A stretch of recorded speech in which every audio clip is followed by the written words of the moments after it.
I talked about the engines. You have to be mindful of what the engine is. And if you're doing it for the adoration of others and not doing it for yourself, and it's really easy to lie to yourself, and the old programming comes in. And it is very easy to lie to yourself. And I sometimes find myself checking how many likes have I got. And then I go, hang on a minute, why are you, what, look, it doesn't matter. It doesn't matter. If you're, it's about, this is a project for you. And if people are liking it, just, that's enough. It's that whole thing of that's enough. That was Miles Bingham, aka The Sober Trekker on Instagram, my guest this week on the Recover Yourself podcast. Hello, I'm your host, Martin John, the Recovery Mentor, and we talk all about the topics you'll be facing while on a journey to recovering yourself. This podcast is all about expanding the definition and scope of how we understand both addiction and recovery. I'm interested in doing this so everyone has an opportunity to recover themselves. This way, no matter where you are on that journey, there is a place for you here. We're covering a pretty wide variety of topics today, but they all point to identity. Who are you? Who did you think you were?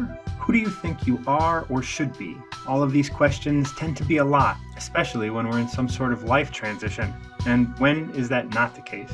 We may very well feel like we want to have hard answers, but it is those hard answers that become the engine of our ego, as Miles mentioned in that clip. We are all being told how to be all the time, and every day, more and more people are vying for us to do what they want. Most of us can only identify parts of ourselves, and those are exactly the parts we are not. But we so aggressively identify with it that we can't see what is and what is not us. This kind of work is extremely difficult, especially for those of you not in recovery. Not that we're special, but we've had some powerful lessons. It was clear to us, and society agreed, that we were not aligned, and so these lessons continue to improve upon our lives when we can utilize them properly. Miles, thank you for being here. No problem. How are you? You all right? I'm doing good. I am doing good. We're going to be talking about learning who you are after knowing who you've been. Like when you were younger, and like the person you knew who you were when you were an alcoholic, when you were using drugs, when you were really, we were all really secure in that which we were. But there is, and this is what this idea of recovering ourselves is all about. There's another person in there. I remember one time when someone was talking to me early in my sobriety, they said, when I came up with the ever-present excuse of, if I don't do this, I'm not who I am.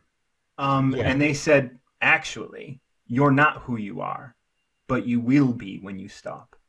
Yeah. Right. So and I know you're in this, moving into long-term recovery place. So it's a lot fresher in your mind. Of course, I have 20 years, so it's fuzzy, and it's hard for me to talk about because I have like bigger kind of abstract ideas about it. So can you talk to us about like who you're becoming and what has brought that about? Okay. So I think, and I know because we chatted briefly the other day, but I think for me, the process of recovery has been about, it's finding my authentic voice, and it's becoming the person that I always was, and it's becoming the person that is my authentic self. I'm listening to my inner voice a lot more, and I'm growing into the person that I think I should have been. Now, when I was actively using and when I was drinking, I was playing a role, and I was playing a version of myself that I thought the world wanted me to be. Now, if you look at when that started, I would say that started at around the age of 12 and 13, which incidentally is when I started drinking, like back in Leicester, which is in the UK. It's probably very similar to America, but we used to go to the local park, steal drinks from our parents, smoke cigarettes. And so you learn or you adapt to the situation that you're in. And I think you start behaving in a way which allows you to cope with the situation you're in. So what do I mean by that is like you start drinking, and I learnt and I observed that basically if you're loud and you're funny and you're the center of attention and you're a dickhead and you're an idiot, you get to kiss the girls, you become popular, you become liked. And so what you start learning as a sort of a juvenile is that by behaving in a certain way and by running certain roles or certain programming in your own mind, that you are able to function in the world. You have a place in the world. You have a place in the hierarchy. Now, if you look at friendship groups, there's always the tough guy who's the one who fights. There's always the guy that's kind of the guy that gets the girls. There's always the guy that's kind of very good looking and all that sort of stuff. And then there's the joker. And I inhabited that role. Now, alcohol allowed me to be that person, and that's what alcohol and drugs allowed me to be. And it was a story and a role that I played throughout my life, and right up until the point of recovery. And you don't realize that you are lying to yourself, or that you are playing this role, or you're inhabiting this role, or that this defective programming that you've made for yourself is actually running, until you finally stop and someone says, have you had a look at the way you're behaving? Are you familiar with the concept of ego? Are you familiar with your inner voice? And I had no concept of that, none. And it's only since finding recovery that I've actually started unpicking all that programming, all those years of sort of malfunction, all those years of behaving in a way that allowed me to be the person that I thought I needed to be. And that isn't the person that I need to be. You don't have to be that person. However that manifests itself is my experience. And since recovery, I'm growing in a much more authentic way. And it's much more, I don't know, it just feels a lot more natural. It feels a lot more organic. Whereas before, let me ask you, when, before you were 13, before you were drinking, before you were doing all that, did this role solidify itself? Okay, so I think that there's so I've done a lot of work around core beliefs and stuff like that in therapy and stuff, and I've done a lot of work just examining stuff. And I think there was a dynamic, and I know everyone has different childhood dynamics. And there's when you look at people like Gabor Mate and stuff, he says it's childhood trauma that leads to addiction. So I think for me the dynamic was my mum was she had postnatal depression, so she was very distant, and my dad was very keen for me to be the first person that went to university and all that sort of stuff. But so my mum was very inconsistent in terms of affection and love and all that sort of stuff, and my dad was very he wanted to make sure that always pushed me at playing football, or you guys call it soccer. Always pushed me creatively, always pushed me in terms academically. But my mum was always, I would say, was sort of offish, or she wasn't really emotionally engaged. Yeah. And so what the dynamic there is your primary caregiver, who normally would give you love, and then your secondary caregiver, who's be the father figure. When mum isn't giving you it, you go to your father. And so the way I got love from dad was by performing, achieving. So you've got this achievement dynamic, and which has gone into my and I think fueled a lot of my in later life, fueled workaholism and wanting to achieve, ambition. And there's a different, as you know, there's kind of a different way. There's a different engine. You can be ambitious and have a nourishing engine where you're self-care and all that, or you can be ambitious because of it, you feel insecure and not enough. And I was fueled by fear, insecurity, and that was what was driving my engine. And as a result, I had to take drugs. I had to take alcohol to self-soothe. To just be there, just to be in a space that like how I see this. And the reason I had to go back to that question is because in your initial answer, you kind of talked about this idea of like, oh, when I was drinking, I learned this. And I was like, no, you learned that before you were drinking. And then you were drinking then in order to be that, in order to continue that. So, okay. So on this podcast, we don't really talk about your backstory. I wanted to kind of get that in there because now I want to talk about like, how was it when you started questioning that core belief? Like how long did it take you to wake up to it? How long did it take you to like even accept that you had a false core belief?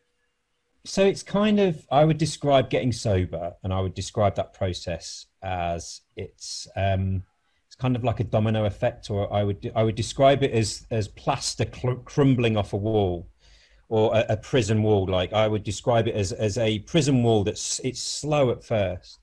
And I think deep down there's like a little, deep down that you're an alcoholic, you're an addict, you're whatever it is. But the denial is so strong, and the role of ego in that is the ego is there to protect you, and the ego wants you to stay safe. And the ego that you've learned in childhood or in your teenage years, this defective programming continues to run, and you might be pressing what is it, shift alt delete, shift alt delete, Right. nothing. So, however, you're locked into this program. And I remember it's being slow at first. And if you look at my Amazon book history, about 10 years before I finally got sober, there's books like Controlling Alcohol, How to Drink Safely, all this kind of stuff. So there was obviously something going on there. But I think the hardest bit for me was that initial bit is just the admitting that you are that. I tried everything. I looked at every possible answer that wasn't sobriety to try and get you're looking for the escape hatch. There's got to be a way out. I've got to be different. I've got to be different. And slowly but surely you kind of tick off all the things that aren't going to work. I tried hypnotism, I tried counseling, I tried all these things, and they didn't quite work for me. And I think what happens is that you finally go, okay, I'm going to have to practice abstinence, and that's horrible. And then I went to an AA meeting, and then I remember I heard someone's story, and I started speaking to people, and slowly but surely the crumbling started to happen even more. As soon as you've accepted that, in my mind, as soon as you've accepted that you are an addict to whatever it is, alcohol, heroin, whatever your poison is, that's when you start the process of then getting in touch with your inner voice. And it was only by that initial bit where I accepted what I was that I was then able to turn my introspection inwards to see what or who I was. And I remember this sensation when I first got sober of extricating myself from this addiction. And it was the addict self, which I now know is ego, ego, the dark side of me, and extricating the inner self, which is probably the inner child, whatever they want to call it, the inner child, the nourishing me, the real me, the head God. There's a lot of writing about it. Yeah. Yeah. There's a lot of writing about it. And I just remember this extrication and this splitting of personalities, and me just feeling like I was untangling myself from this, and a defective programming. And then as soon as you're able to see that, and you're able to see what's been going on, and this is why I think Step 4 is very good, and I think why mindfulness is very good, and I think that therapy is very good, and core beliefs, and reading about neurology, and reading about psychology, and all the things that I did in early recovery, because I was able to actually, that extrication became easier and easier and easier. And as soon as you've got yourself apart from that the dark side of yourself, you're able then to start able to listen, and you're able to listen to your voice, and you're able to engage with your voice. And it's simple things like, your mates go, oh, there's a party tonight. Do you want to come? And it's like, no, I want to stay in and read a book, because that's what I want to do. And it's just having the confidence to say, I'm going to do the things that I like doing from now on. I'm not going to do the things that society tells me that I should do, which is party, be sociable, be all happy, listening to, out clubbing and all this sort of stuff. Those things that you're mentioning are all things that very well may be what your personality wants. Like very well may be. Yeah. But the thing is you were going and doing those things because they were part of your, the damaged sort of understanding of who you were as someone who needed to achieve something. You needed to achieve something. So you had to go to a party and make people laugh. You had to go to a party and be the certain person that would achieve it, that would feel like you were gaining so much. Like you weren't just addicted to drugs and alcohol. You were addicted to your, like the stroking of your ego by your achievements through your work and through your parties and all that. Yeah, you become. I think you're right. I think I would almost say that drugs and alcohol are a symptom of the desperate need for validation. That's what it is. They are symptomatic of a bigger problem, and that is that your ego needs validation, and your ego needs validation because you have programmed it to need that validation, and you run that program again and again and again. And I think it's not just, and I don't think and it isn't our fault actually, because society, we are bombarded Mhm. with these images of successful people. We're We live bombarded. in an economic Yes, consumer system in which achievement is measured in one way.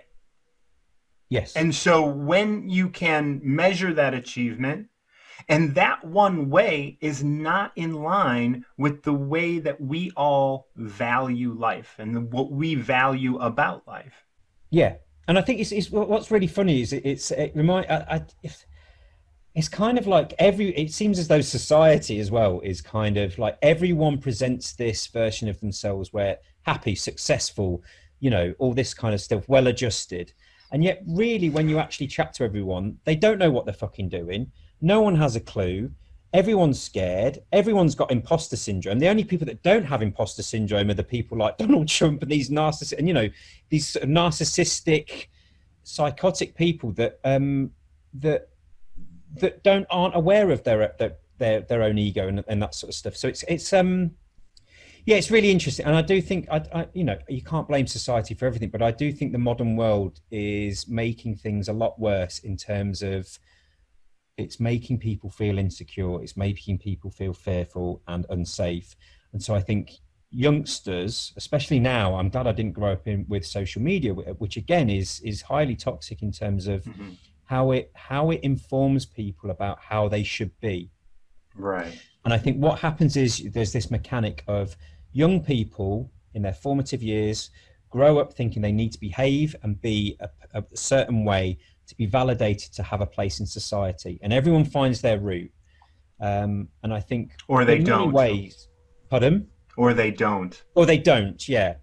And I think many people end up feeling very happy, very isolated, very unhappy, very isolated as a result of running that programming. And in many ways, I feel grateful for the tribulations that I've been through, and I feel grateful for what happened to me, because without hitting that rock bottom, without being an idiot, taking cocaine, ecstasy, and all the things I did, going to work on an E rather than having breakfast, all the idiotic things that I did, I wouldn't be in a place now where I am beginning to learn about myself and treat my way in a way that's much more nourishing, much more. I'm much kinder to myself.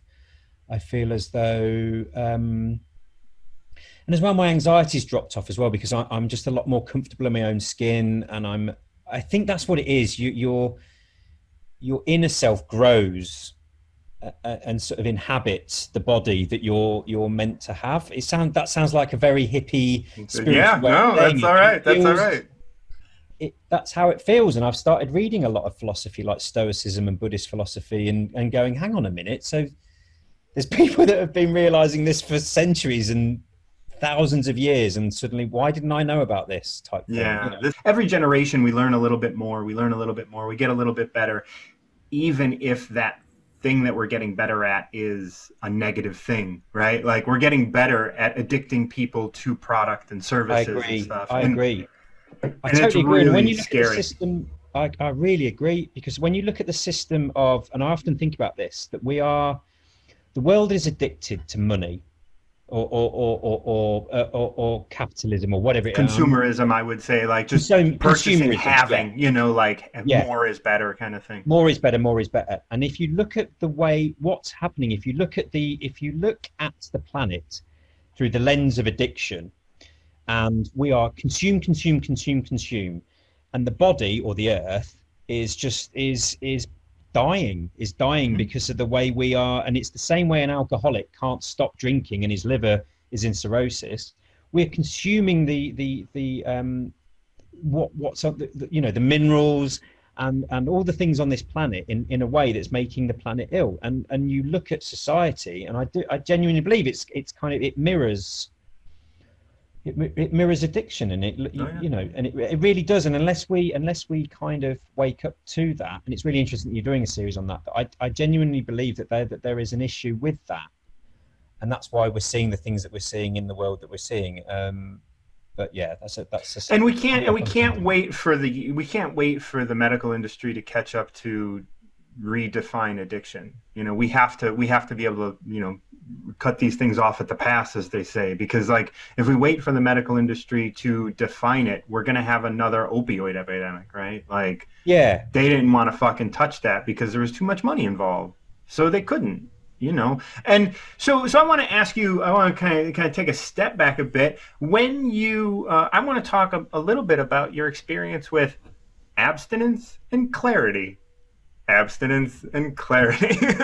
Like, how do you see those two relating to one another? so yeah, I remember. So I stopped. It was actually, I was in my last drink was on a plane on the way back from New York. It was a JFK, so it was on the way back from America actually.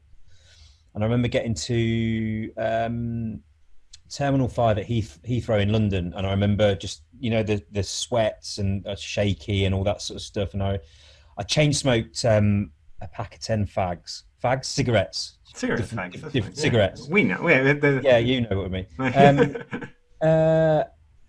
And I just remember, right, that's it, I'm done. And I'd lasted 17 days before that, and then I'd had a little slip, and then I was done, and then I finally went into AA. And then my first experience was, like you described, it was one of disorientation, I remember getting the sweats, I remember getting insomnia, I remember my anxiety was all over the place, my thinking was all over the place. I think the new introduction to that whole world of having to go to AA and terminal, I found the whole thing quite overwhelming, I seem to remember. And then when we're in early recovery, we can't, like, the littlest thing is overwhelming. Yeah, I found it quite scary, and a lot of the terminology didn't sit with me personally, because, you know, it's old religious sort of stuff, and you know, I'm an agnostic, so I found that tricky. However, and we find any reason whatsoever at that point as well to just be like, nope, doesn't work for me. I've tried to get mates in, friends of mine in, and they've kind of just, you know, let's say the Serenity Prayer, and they've gone like, no, I'm not doing that. I'm not religious, you know, and I think in secular circles that can be problematic. But anyway, I digress. So, right. So in terms of, and then I remember it seemed to be about a month, and I remember I'd started to clear, and then you get the pink cloud and all that, and everyone sort of goes, oh, it will pass, the pink cloud and all that sort of stuff, and it's like, okay, yeah, fine. But I do remember starting to feel as though that feeling of clarity, and what I really enjoyed was the mornings where you would wake up and have just simple things like the fresh coffee, and mornings became a thing I really enjoyed the weekends, and suddenly the weekends seemed to last forever. And so I had a lot more time. I had a lot more time to read. I had a lot more and so I would say I put down the bottle and started picking up books, and I just inhaled information about my condition, inhaled information about anything and everything I could find on addiction. Then I got into fitness, and then my fitness went up. So you start eating, you start exercising, and so you've got endorphins, and suddenly you're outside, you're doing stuff. And so you get this physical clarity as well. And then obviously you start eating better. You're not eating ease for breakfast, or you're not eating junk food, and you're not eating crap. And so physically you get better. Good. And so I think what happens is steadily, obviously the body starts to heal, but your mind starts to heal. And then I don't know, it's kind of a slow process, but and because I do a lot of trekking, so it's very much like you look back at where you've come from and you realize how far you've come. Yeah. You know, you get up a mountain, you look back and you realize how high you've come. And then I think it's slow, but it's noticeable. It's like these moments of the realization, the blooming obvious. It's like, oh, I haven't felt like this. I'm getting up early now, or, I'm going to bed at a reasonable time, or it's really weird. Like functioning like a normal adult is suddenly a real novelty. Yeah. Being boring is really exciting suddenly. Like we have the capability of seeing the beauty in what's around us. Yes, and that shit suddenly, like just wandering around a park on a brisk sunny morning and just looking at the birds and just going, and suddenly you're finding you're going, oh, it really is beautiful and stuff like that. You just suddenly see the beauty. And that was just a revelation, almost, dare I say it, sort of, a choral type thing. And Yeah. it was, and suddenly, and then, another thing started happening. You start noticing that you suddenly feel not happy, but contented. And there's a difference, because I think what addicts and alcoholics do is we chase this notion of happiness. And what we do is this is my theory anyway. When you take drugs and alcohol, you're cheating at happiness. What you're doing is you're just turning the dial up to 11, and it's just like happy, happy, happy, happy, happy. But that comes crashing down. I think the normal way of being is you just have this low level sense of contentment. And then you do have happy moments, but they're not as happy as a gram of cocaine and whatever else. Happiness is not any better than sadness. Like, or No, worse, like, it's the same shit. And it's like we have to realize that we exist in a neutral space. It's not about being like up and down. It's about being not, and I would say, if it's a 1 to 10 sort of thing, it's not about being at 5. It's at being 6.5 all the time, just all the time, just kind of like, yeah, yeah, no, shit's good, shit's good. And you don't have to dip down, and you don't have to like go up and down. But before it was like, all right, well, 5 is the middle, and so we'll go to 11, and then we'll go to -1, and then we'll go to 11, and then we'll go to -1, and then we'll go to 11, and that's your life, because you have to be like, there is balance in everything. yeah, I agree with you. And I think what I would describe, it's almost the way my analogy for when I first got sober was, it was like speeding down the motorway with a blowout and losing control of the car, and slowly but surely you manage to get, and then you're just cruising, and then it's quite relaxed, and it's not, and like you say, you're not going up down up down up down. You are at this level keel, and happiness is just, it's like, it's a softer Yeah. version. It's not. And again, what's interesting as well, we were talking about learned behaviors, and again, society teaches us that we're supposed to have these wonderful moments. You're Hollywood films are, you get the girl and you live happy ever after. We're bombarded with lottery winners. You see people, entrepreneurs that have made their first million by 25, and it's like you see these other people. And again, the other problem with our way of thinking is we're constantly comparing ourselves to other people. So you that's another thing that's, I'm not as good as him. I'm not as good as them. I'm not as happy as them. I'm not as that. And so, in terms of clarity, that all falls away. It's just a whole load of bullshit just drops off you. Basically, it's Yeah. like the Millennium Falcon just dropping all that junk before going into hyperspace. Yeah. It just drops off you, and to the point where you just go, I can't believe I didn't know any of this. But how was I so blind to all this? I don't know. and, It's and the idea, now that you're beyond that, of believing it again is almost impossible. yeah. It scares. What scares me, and I think most people will have this. I have drinking dreams Mhm. or using I dreams. used to have those up until about year 8 or so. Yeah, so I still get them. And they scare me, and I'm always relieved when they're over. I'm always relieved when you wake up. Yeah. I don't feel as though I will go back. I Hmm. feel as though that way of it's almost, and the way I equate it, it's almost like you look back on an ex-girlfriend or boyfriend, and you go, I'm not sure what was it I exactly saw in that person. You see them again, and it feels like that. It feels like something that I don't want to ever go back to. I don't ever need to go back to, and it's a world that it's not me anymore. So to go back would be, Doesn't make sense. doesn't make sense. It would be almost as difficult in my mind to go back to that as it was to get out of it, if you see what Right. I mean. Because Yeah. you have changed, you've evolved. Right. We've evolved into people that are in recovery. We've evolved in people that are self-aware now. We've evolved into people that have a level of emotional intelligence. We are in tune with our authentic selves. We can hear, uh, we can hear that voice saying, "I'm tired. I don't want to do that." We can hear that voice saying, "I need to close my computer at the end of the day and not do any emails." We can hear people, you can hear that voice that just goes, "I'm not okay with that person behaving in that way. I'm going to extricate myself from this situation. I'm not going to engage in an argument. I'm not going to, all those And things that's that, and that's and that's we're able to do all those things because of abstinence, because we're not shutting down and quieting the voices. We're not pacifying all of the voices that are yeah, trying to get out. yeah.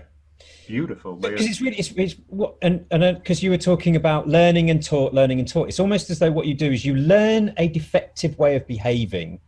You then have to teach yourself the Well, teaching correct way of yourself behaving. is key, right? Because we learned by being, by sitting down and learning from others. We learned from other people's actions. You incidentally learned from your father that achievement was the key. Yeah, But he didn't teach you that. There was no teaching you that. You just happened to learn it because your mom was checked out, and you felt like if you didn't have your dad, you'd go to your mom and she wouldn't be there because she was checked out or whatever. And so you learned all of these things that nobody taught you.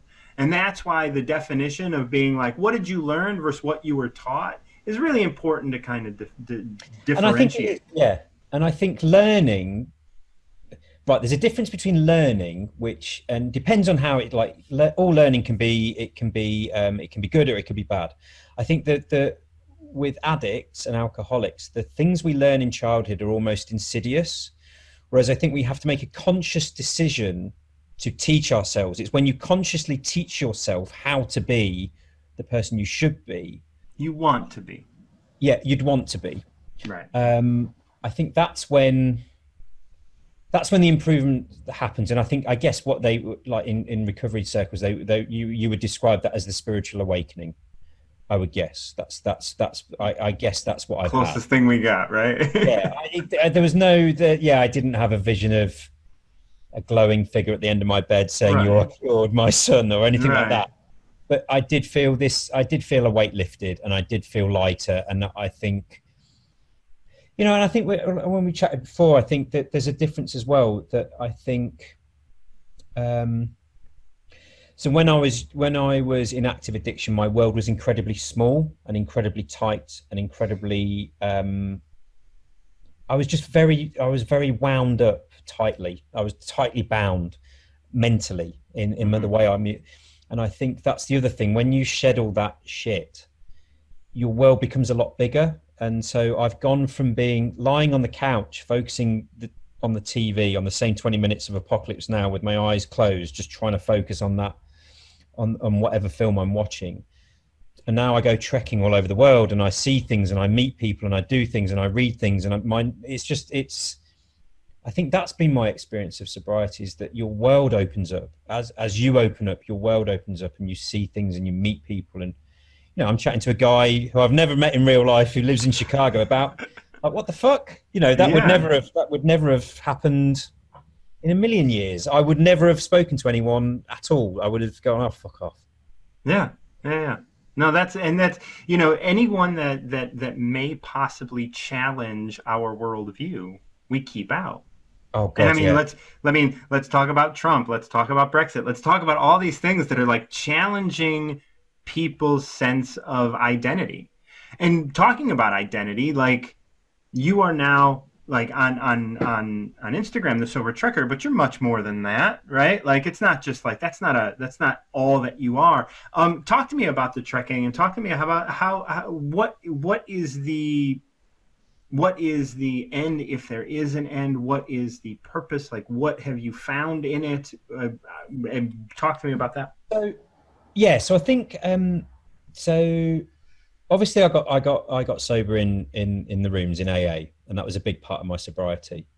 However, I also did courses in mindfulness. I did, as I've already covered, I read a lot of books, and the other big thing was nature. was getting out in nature and being in nature. And what I found was, and it's not me discovering this. I mean, the Scottish doctors are now prescribing the mountains as a way of they're actually prescribing walks in the open air as a way of helping people. They're actually Go on, prescribing. Scots, man. Yeah, Nice. yeah. Yeah. Yeah, that's what they're doing. So it's a well-known fact that pilgrimage or walking or Hmm. mountains and nature are a healing force. And I went up to an island in Scotland called Skye, the Isle of Skye. In my first year of sobriety, I got like a little cottage, and I kind of did a little solitary kind of escape there. And what I found was, that clarity that we talked about earlier. I just my mind and my brain just felt as though it was returning to its natural shape. And what I found was the freedom, the exhilaration of the views.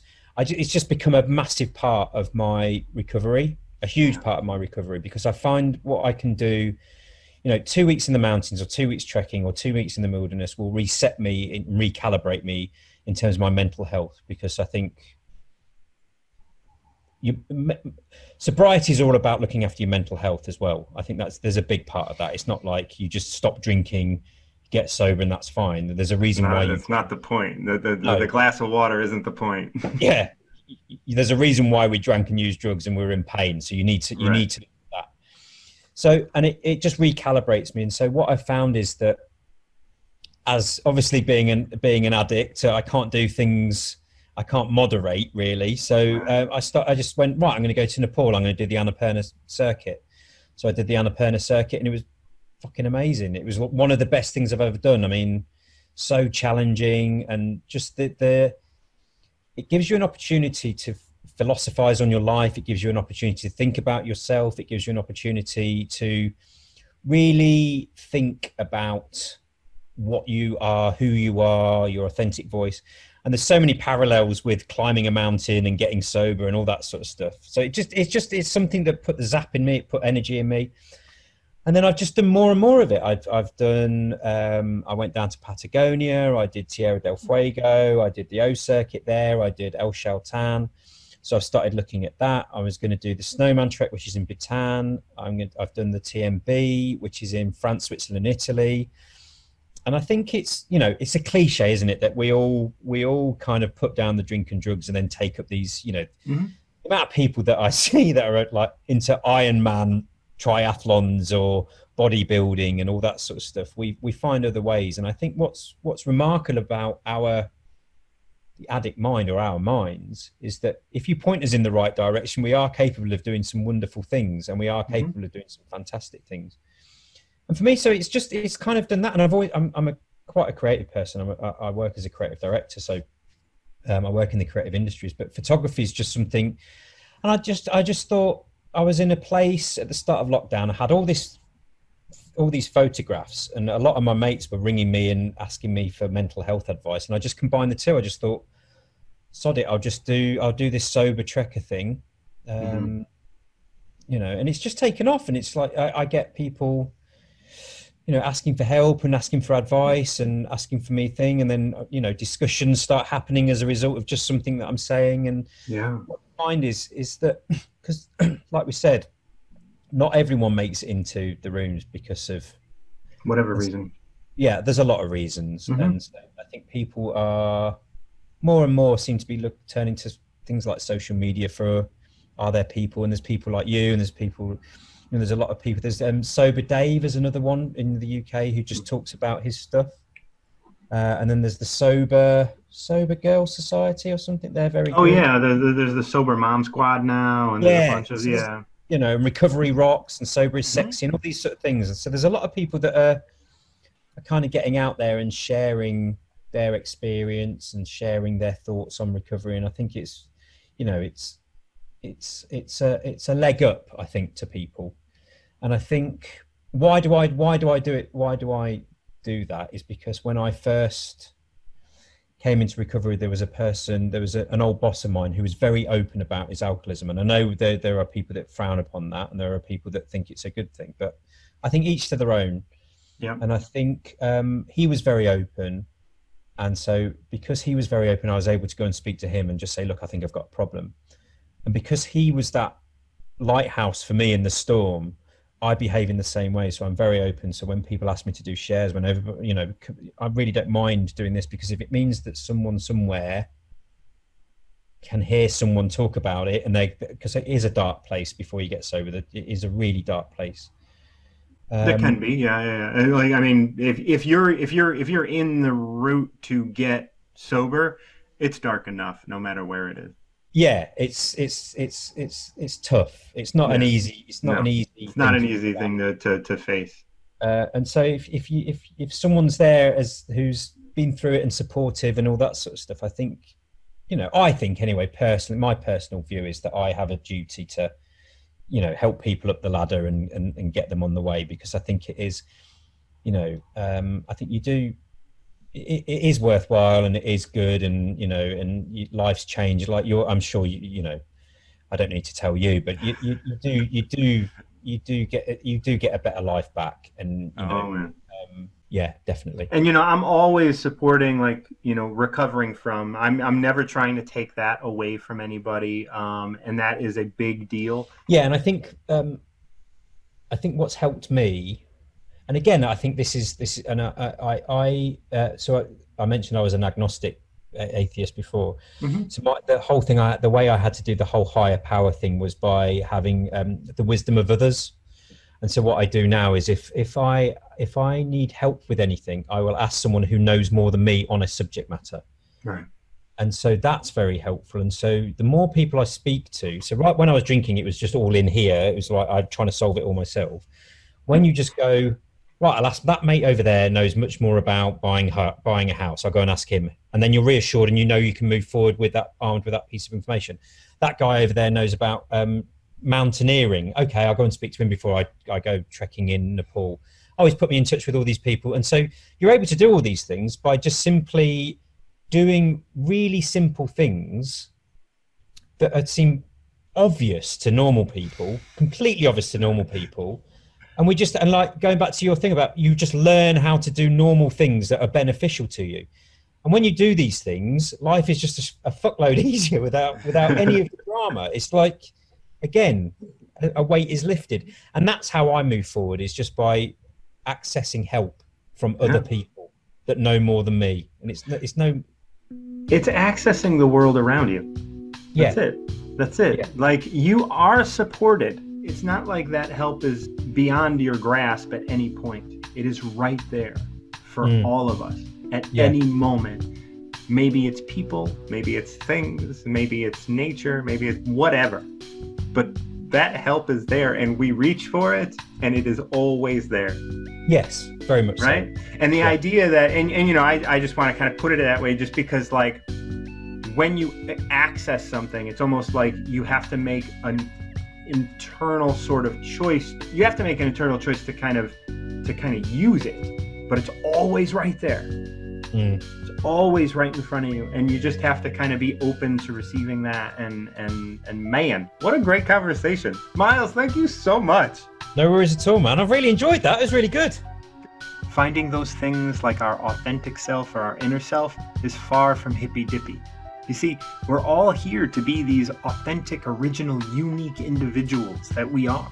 Nobody is like you. I know you've heard that before, but it's true. We each have our own purpose, desires, and directions. When you get caught up in doing things that don't provide you with deep fulfillment, when you find yourself escaping or checking out, you're not helping anyone, especially not yourself. You may very well be someone who wants to go to that party that Miles passed on. And if that's the case, you very well should go.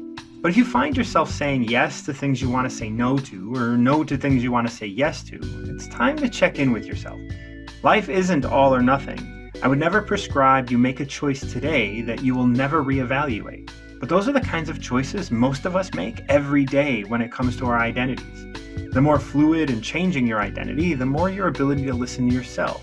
If you define yourself as someone who drinks or uses drugs, then when the question, do I want to continue, pops up, your predefined identity will answer that well before you get a chance to process it properly. You can find links to all that Miles is doing in the description of this episode. Please rate and review this podcast and/or leave comments for this episode to help me better create helpful content. Support this show at Anchor.fm or support me and my work at Patreon, where you can get access to unedited content as well as writings and one-on-one access to supporter group portrait sessions with me. You can also simply Venmo me at martinjohn_Garcia. To connect further, I host workshops regularly and take a limited number of one-on-one clients every month. So contact me when you're ready to work together through martinjohn.com. Thank you for listening to the Recover Yourself podcast, and until next time, keep recovering yourself.